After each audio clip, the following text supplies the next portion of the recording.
নমস্কার। এটি একটি ভূগোল বিষয়ক টিএলএম, যেটির সাহায্যে আমরা পশ্চিমবঙ্গের জেলাগুলির সদর শহর এবং যে 5টি বিভাগ আছে সেইগুলো সম্বন্ধে আমরা শিশুদেরকে ধারণা দিতে পারব। প্রথমে আমরা জেলাটাকে 5টি রঙে ভেঙে নিয়েছি। যেমন উপরের দিকে যে 1, 2, 3, 4, 5 এই 5টি জলপাইগুড়ি বিভাগের মধ্যে পড়ে। তাহলে আমি চিনতে পারলাম জলপাইগুড়ি বিভাগের মধ্যে কতগুলি জেলা আছে এবং সেই জেলাগুলির নাম, আমার ক্রমটাকেও এখানে দেখানো আছে। এখানেও লিখে দিয়েছি আমরা জেলার নাম, সদর শহর এবং ক্রম। অর্থাৎ এটা 1 নম্বর জেলা।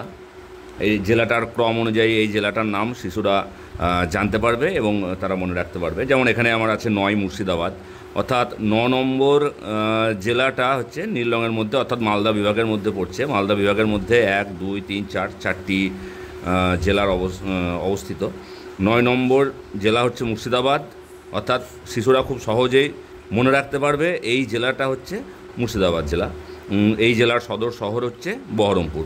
ঠিক তেমনি তারপরে হচ্ছে 10 নম্বর বীরভূম এবং তার সদর শহর সিউড়ি, অর্থাৎ এইটা বীরভূম জেলা, মুর্শিদাবাদের পাশেই সদর শহর সিউড়ি, এটা মনে রাখতে পারবে।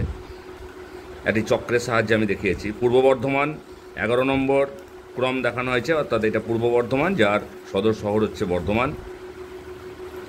পশ্চিম বর্ধমান 12 নম্বর, যার সদর শহর আসানসোল।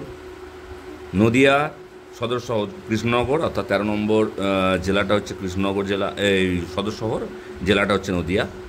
তারপরে 14 নম্বর হচ্ছে হুগলি। এরকমভাবে আমার যে 5টা বিভাগের নাম শিশুরা মনে রাখতে পারবে, চিনতে পারবে তারা 5টা বিভাগের মধ্যে কোন কোন জেলাগুলি আছে এবং জেলাগুলির অবস্থান সম্বন্ধেও তাদের একটা ধারণা হবে এবং তার সঙ্গে সদর শহর সম্বন্ধেও তারা জানতে পারবে। টিএলএমটি কীভাবে তৈরি করেছি এরপরে বিশদে দেখানো আছে। পড়লে সবগুলি সহজ। আগে তাহলে পদ কয় প্রকার, বিশেষ পদ 6 প্রকার। পদ কয় প্রকার? আহা কি সুন্দর! আহা মানে কোনো কিছুর আনন্দ, দুঃখ প্রকাশ করতে গেলে, কষ্ট, রাগ এগুলো প্রকাশ করতে গেলে যে শব্দগুলো ব্যবহার করি।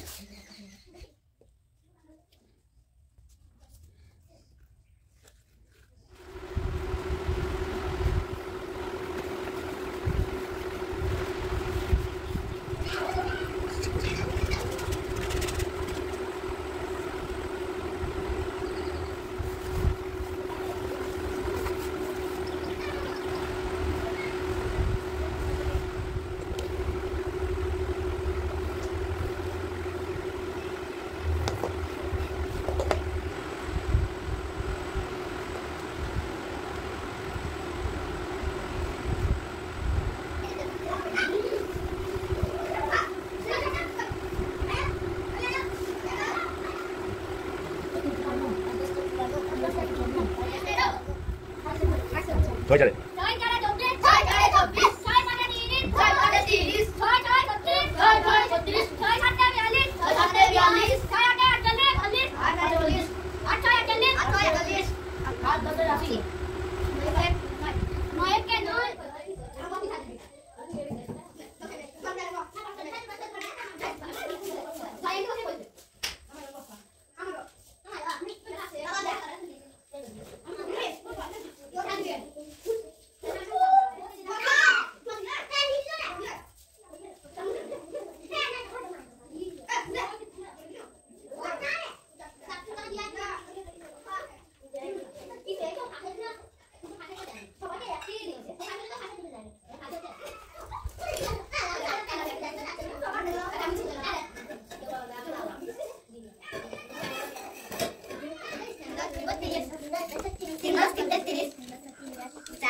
বলতে বলতে যাবে।